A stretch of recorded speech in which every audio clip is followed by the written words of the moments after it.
Time पे क्या management हो सकते हैं इस बिहेवियर्स के लिए, इन बिहेवियर्स के लिए जो in the mean time study time में या एकेडमिक में उनको अकर हो जाते हैं, तो उस टाइम पे हम क्या मैनेजमेंट दे सकते हैं स्टूडेंट्स को? राइट। सबसे पहली बात तो ये है कि हमारी अंडरस्टैंडिंग क्लियर होनी चाहिए कि अभी जो हम देख रहे हैं, जिसको हम बिहेवियर कहते हैं, उसका वजह या रूट कॉज क्या है।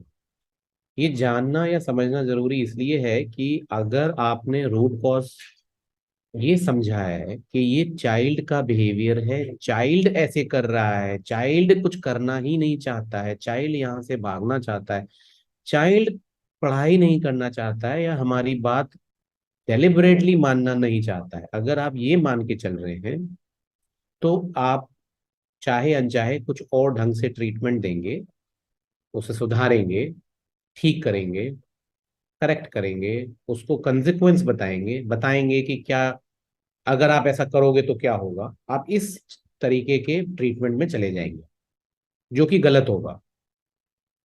अगर आपकी अंडरस्टैंडिंग सही है और ये है कि ये जो इशू हमें दिख रहा है बाहर से, ये उतना इम्पोर्टेंट नहीं है जितना इम्पोर्टेंट है कि अंदर की सेंसरी प्रोसेसिंग शायद इस समय सही नहीं चल रही है, कुछ ऐसा हो रहा है ब्रेन में जो इनके बिहेवियर को चेंज कर दे रहा है।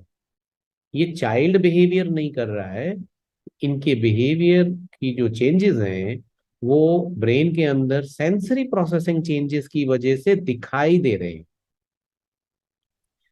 अगर ये अंडरस्टैंडिंग है तो आप सेंसरी प्रोसेसिंग को ट्रीट करना चाहेंगे, जो कि सही तरीका होगा। और सेंसरी प्रोसेसिंग को ट्रीट करने के बहुत सारे तरीके हैं।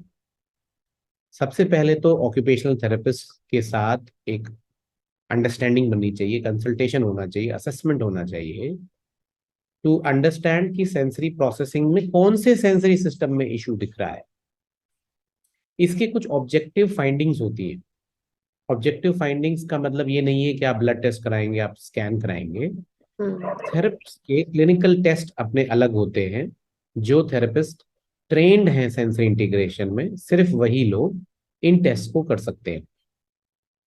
अगर वो ये टेस्ट करते हैं और उसके साथ साथ वो टेस्ट के साथ जो सिम्टम है उनको जोड़ते हैं, उनके साथ एक कनेक्शन बनाते हैं, पैटर्न बनाते हैं, और फिर वो कनेक्शन और पैटर्न पेरेंट्स को भी दिखाया जाता है, पेरेंट को भी बताया जाता है।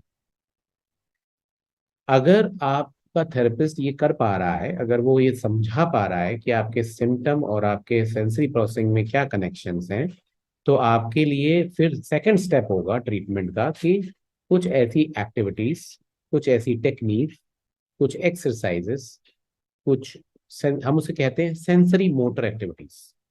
एक्टिविटीज तो हैं, बट कोई भी एक्टिविटी करने से नहीं बात बनती है।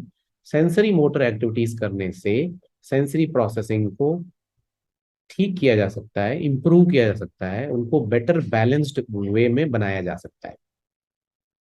तो सेंसरी प्रोसेसिंग एक एक्टिविटी बेस्ड ट्रीटमेंट है। इसमें इंटरेक्शन की बड़ी जरूरत पड़ती है, चाइल्ड के साथ भी, पेरेंट्स के साथ भी।